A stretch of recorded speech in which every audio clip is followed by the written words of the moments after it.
Let's look at a theory Japanese fans still talk about. I still want the adventure, but I love this country too much.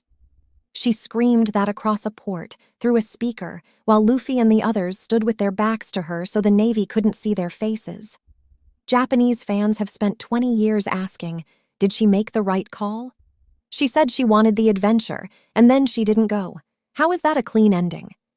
She went back because she loves her country. Not her duty, not her father, her country. She chose something real over something exciting. Here's what I keep getting stuck on. She didn't say, I choose responsibility. She said, I still want the adventure.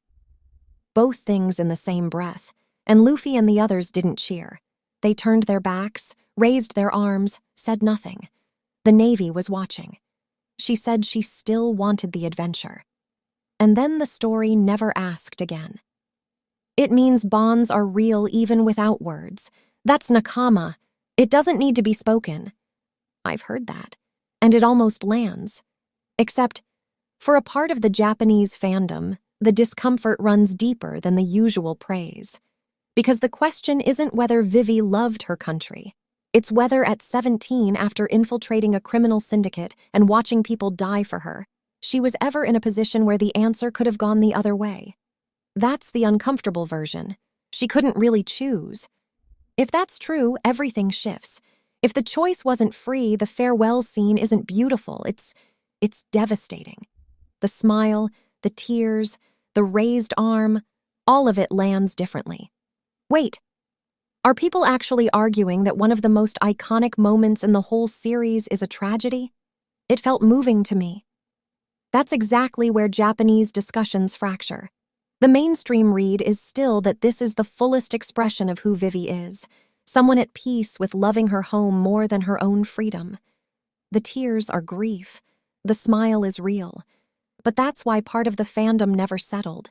She smiled, she cried, and then vanished from the story for years. Here's what the cold version keeps pointing at.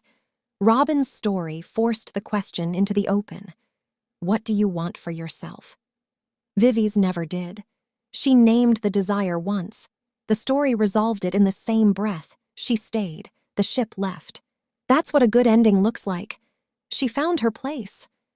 Or she learned not to want what she couldn't have. That line refuses to settle, and recent chapters made it worse. Her father is dead. She's been declared missing. The woman who chose her kingdom has no kingdom left. Everything she stayed for has been taken from her anyway. So either the story is building to something massive, or the choice she made at 17 was always going to collapse under her. The reason this debate keeps coming back in Japanese fan spaces isn't really about whether Vivi was right. It's that we never found out what she wanted separate from what she owed. That question was named once and immediately buried. If Vivi met the 17-year-old girl standing at that harbor today, would she tell her to stay or finally get on the ship?